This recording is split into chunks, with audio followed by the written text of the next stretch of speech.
Welcome to NTD News Today. I'm Kevin Hogan. Let's take a look at our top stories.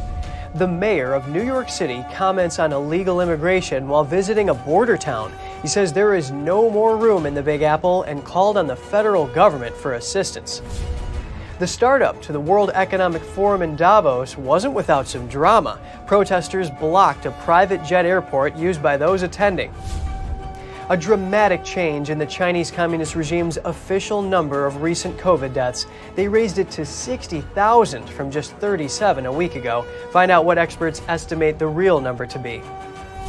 A victory for Italy as authorities arrest the country's top fugitive. He was a top Mafia boss who evaded capture for 30 years.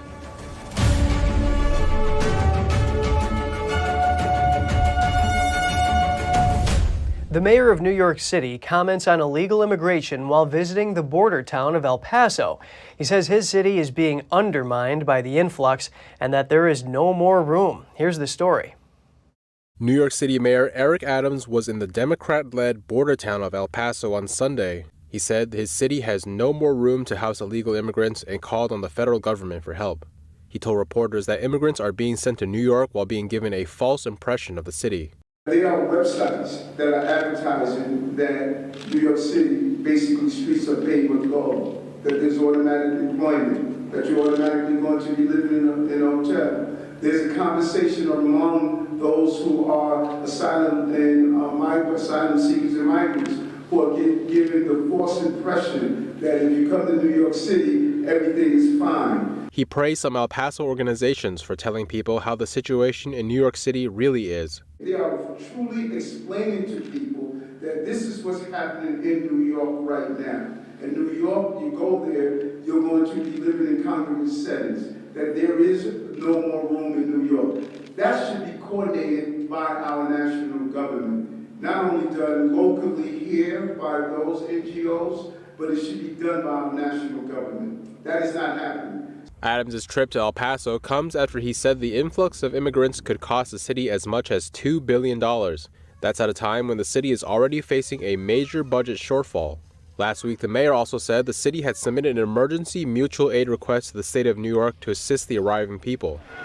The number of illegal immigrants crossing the border has surged during Biden's first 2 years of presidency.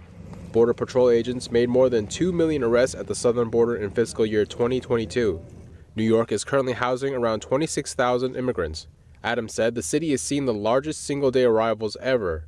On one day, that number was more than 800. Over 3,000 illegal immigrants arrived just in the last week and a half. The Omicron XBB 1.5 variant of COVID-19 is more likely to infect vaccinated people. That's according to a statement by New York City health officials. The NYC Department of Health and Mental Hygiene posted the latest data on Twitter. It says XBB 1.5 now accounts for 73% of all sequenced COVID-19 cases in the city. Officials called the subvariant the most transmissible form of COVID-19 known to date and say it may be more likely to infect people who have been vaccinated or already had COVID-19. Despite the statement, the department urged New Yorkers to be vaccinated and receive the latest COVID-19 booster shot, saying it still is the best way to protect against infection or death from COVID-19. A prominent cardiologist is calling for the suspension of the mRNA COVID vaccination due to fears of cardiac harm. Professor Al Abdul-Gader is the president of the International Congress for Advanced Cardiac Sciences. He is also the founder of the Prince Sultan Cardiac Center in Saudi Arabia. He is joined by British cardiologist Dr. Asim Malhotra, who made the same appeal on BBC.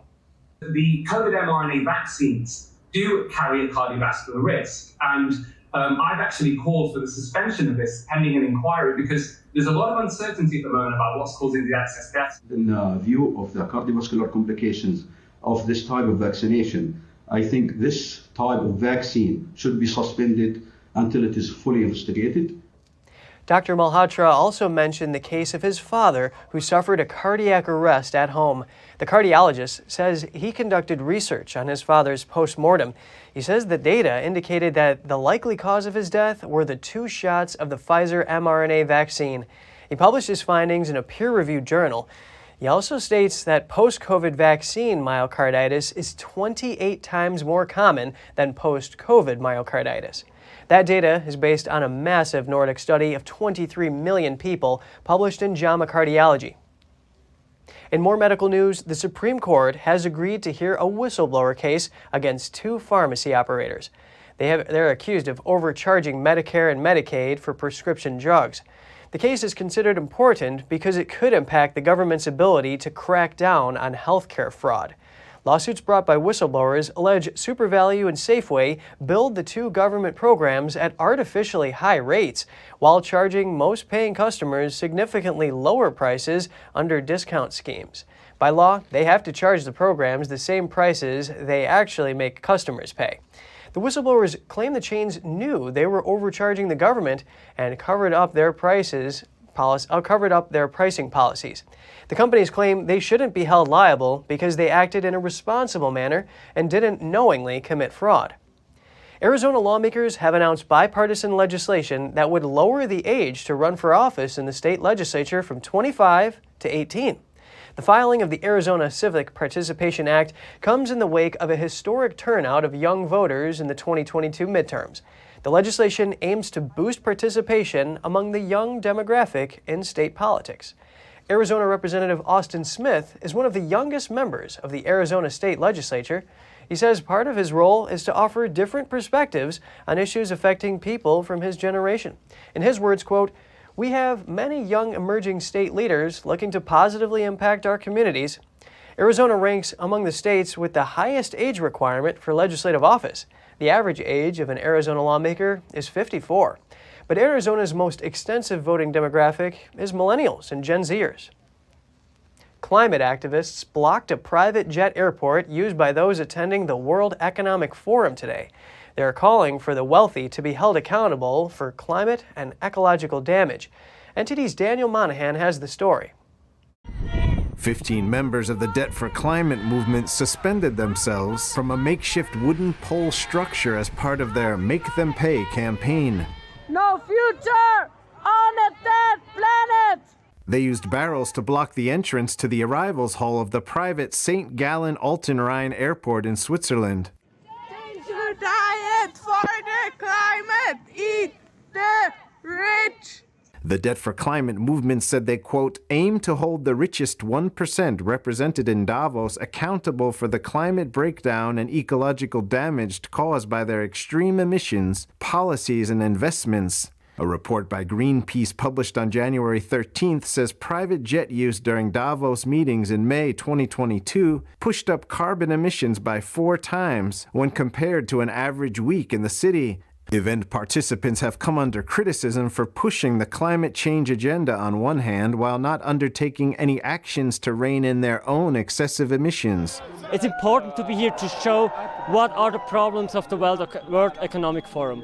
Their demands include that the rich pay their climate debt through the unconditional cancellation of all foreign debts of countries in the global south. They also call for polluters to pay for the loss and damage they have caused in the countries most affected by the so-called climate crisis. Major energy firms including BP, Chevron, and Saudi Aramco are among the 1,500 business leaders gathering for the annual meeting in the Swiss resort.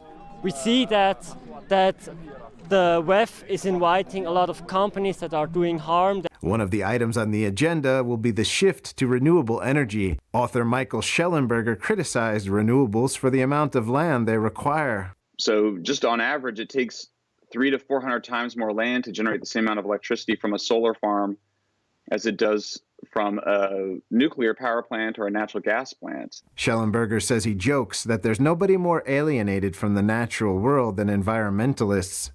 So environmentalism is really just a kind of upper middle class fantasy of a future reality. It's sometimes compared to a kind of new socialism. I think there's some of that. The annual meeting of global business and political leaders is scheduled to end on January 20th. Daniel Monahan, NTD News. Over in Nepal, authorities have found the black boxes of the aircraft that crashed on Sunday. 70 people are confirmed dead, with 2 still missing.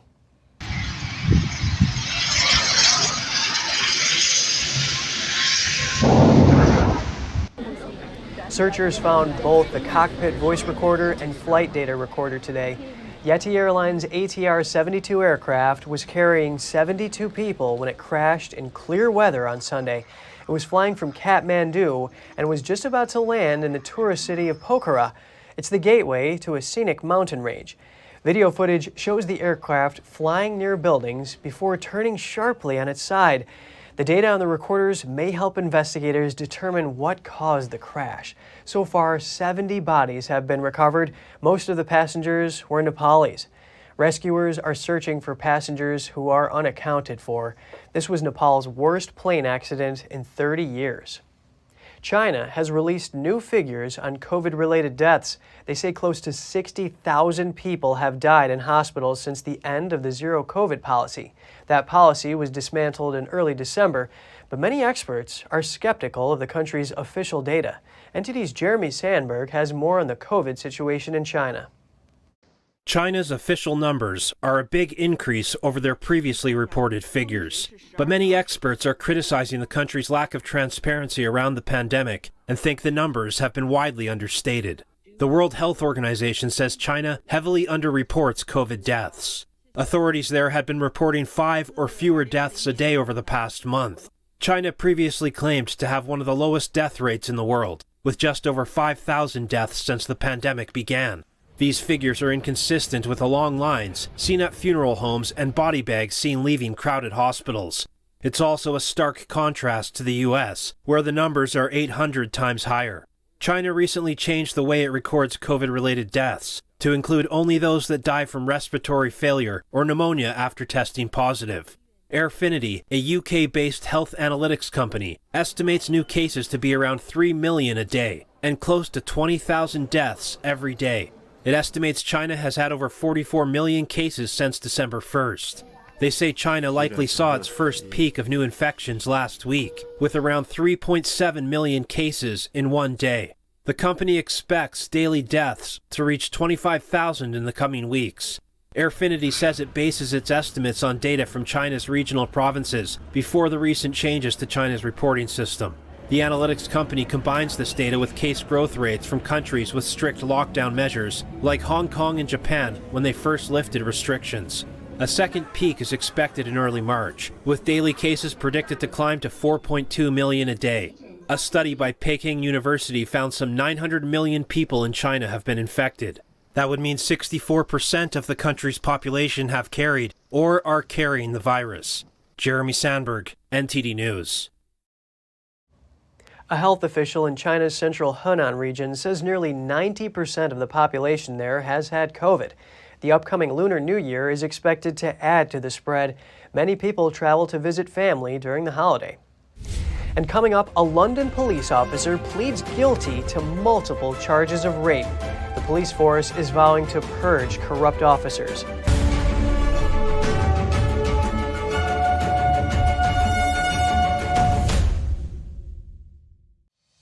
We're entering an unprecedented period of economic turmoil.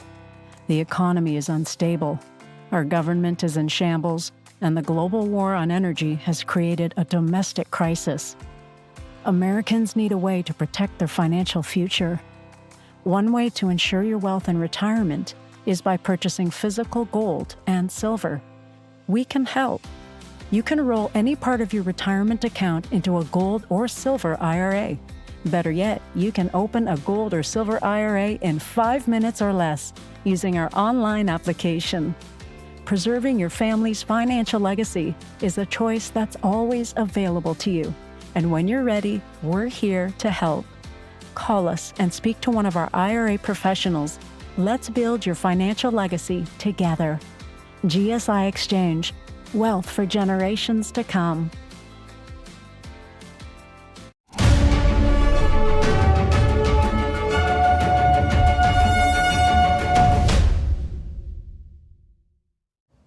Welcome back. After more than 30 years, authorities in Italy were finally able to arrest the country's #1 fugitive. He was a convicted mafia boss in Sicily. Look where he is. He's inside the white van. Look, guys, he's all covered. Italian police announced on Monday that they arrested Matteo Messina Denaro, the country's most wanted mafia boss. He had been in hiding since 1993, and he's now 60 years old. Today, January 16, 2023, members of the Carabinieri Special Operations Group and members of the Special Intervention Group and the Territorial Commands of the Sicily region, as part of investigations coordinated by the Public Prosecutor's Office of Palermo, arrested fugitive Matteo Messina Denaro inside a health facility where he had gone to undergo clinical therapy. Denaro is set to be imprisoned for 2 bombings in Sicily in 1992. They killed 2 top anti-mafia prosecutors, one of the prosecutor's wives, and several of their bodyguards. Denaro was also convicted of the murder of a mafia turncoat's young son. He has been sentenced in absentia to life in prison.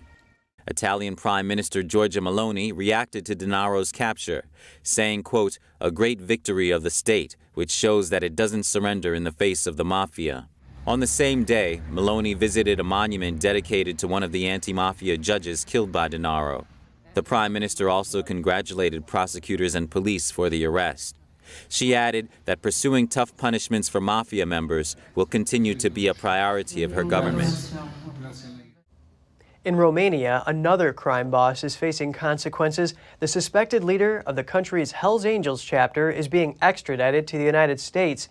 He faces charges of drug trafficking, money laundering, and complicity in attempted murder. Romanian media identified the man as the biker club's country branch leader, Marius Lazar. He is wanted as a member of an international group of drug traffickers and for negotiating the attempted killing of 2 rivals. He was arrested in Bucharest in December. A witness told Reuters that he was met by U.S. Marshals with face coverings as he was led to a plane.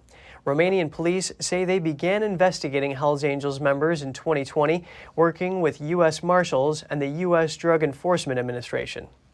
Over in the UK, a London police officer has pleaded guilty to 24 counts of rape. This makes him one of Britain's most prolific sex offenders. The Commissioner has clearly set out our mission on higher standards and rooting out corrupt officers, and we are committed and we will continue to do that, to identify as many officers and staff as we can and get them before the courts and get them out of this job. 48-year-old David Carrick pleaded guilty to a total of 49 charges relating to 12 victims. The charges include 24 counts of rape between 2003 and 2020.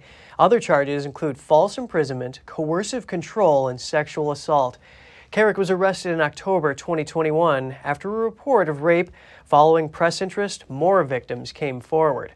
London Metropolitan Police apologized today and said it should have spotted the pattern of abuse. They said Carrick had abused his power as a police officer to commit degrading crimes. The London Police Commissioner has vowed to sack any officers who are corrupt or have broken the law.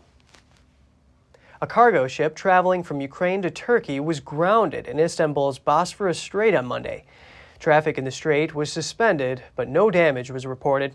Several tugboats and other vessels assisted the ship to pull its bow off the ground. The ship became stuck close to the coastline on the Asian side of the strait.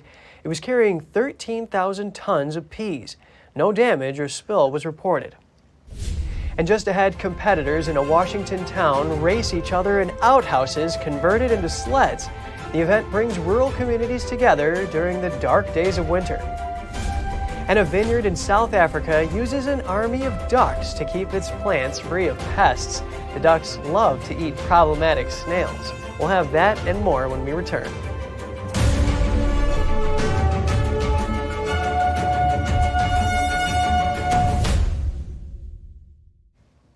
A Washington town has found a fun way to beat the winter blues. They strapped skis to outhouses and raced each other during an annual fun run on Saturday. NTD's Andrew Thomas has more on the winter tradition. Get your bumpers over to the hall. Jacob Bill is an outhouse racing official and board member of the Conconnelly Chamber of Commerce. He says the competition goes back decades. This is our 42nd year doing the outhouse races here.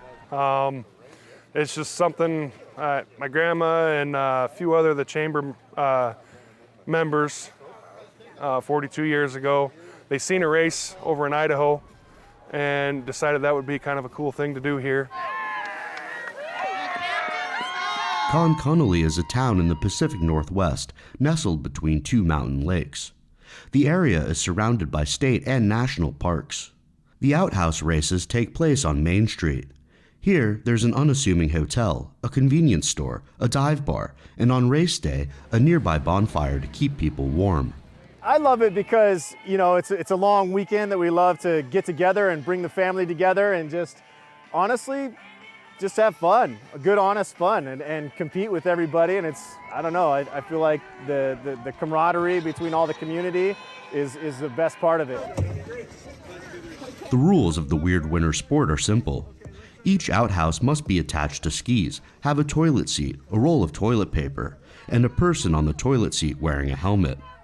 The teams consist of a sitter and two pushers who help propel the outhouse down the track. It's hilarious.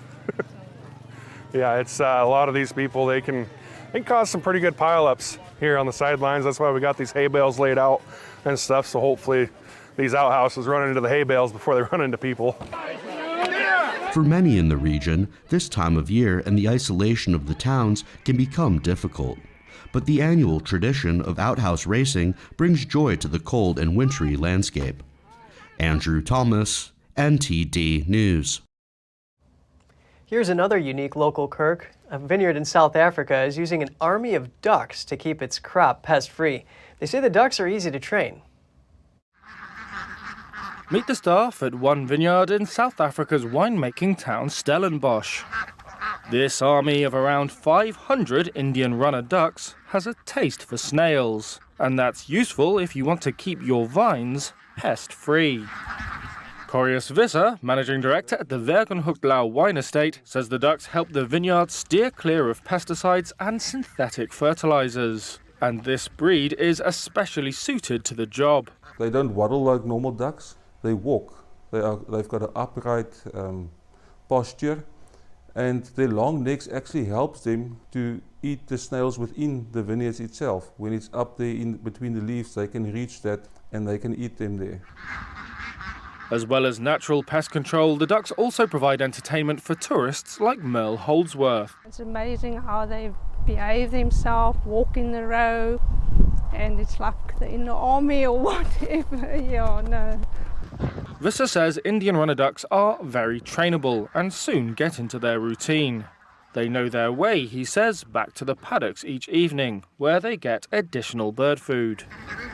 And after a day of feasting in the vineyard, there is one more benefit. Their nutrient-rich manure makes great fertilizer. Just another way for the estate to be as sustainable as possible. At the root of any serious disease lies chronic inflammation. There are some ways to reduce inflammation through diet. Here's Gina Marie with Strong Mind and Body.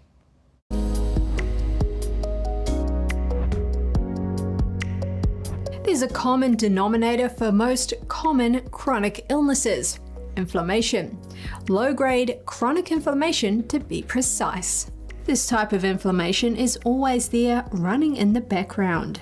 It makes your body less efficient by mounting an attack against itself. It can be very harmful and contribute to serious illness. For example, chronic inflammation is almost inseparable from heart disease conditions, diabetes, arthritis, ulcerative colitis, and Crohn's disease. Chronic inflammation can also leave you susceptible to other forms of illness. It limits immune strength. So how do you get your body to stop attacking itself? Unfortunately, there is no one-size-fits-all approach. However, some significant steps to reduce inflammation include weight loss, increased activity, and a healthy diet. Antioxidant intake can help too. Antioxidants are compounds that help cells to stay strong. They fight oxidative stress and inflammation and are associated with a host of health benefits. Benefits are generally related to lowering the risk of chronic inflammation. You get antioxidants from the food you eat. There are several you may have heard of. Examples include vitamin C and vitamin E. Others, such as polyphenols, don't have the same recommendations. But that doesn't mean they aren't healthful. There are a number of plant-based antioxidants that contribute to lower inflammation and healthier cells. You can generally find these antioxidants in high amounts in colourful fruits and vegetables. A few examples include berries, leafy greens, apples, carrots, and green tea. All of these offer healthful compounds. Try to include as many as possible to encourage cellular health and stable immune function. That's all for today's program. We're really glad to have you with us. Please send us an email if you'd like to tell us something. We're going to put it on screen. For podcasters, that's news.today@ntd.com. I'm Kevin Hogan, NTD News, New York City.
Thanks for watching us on YouTube. Did you know YouTube only keeps selective videos on its platform? So if you want to make sure you get the full picture, just subscribe to our newsletter. Go to newsletter.ntd.com and sign up. It's free.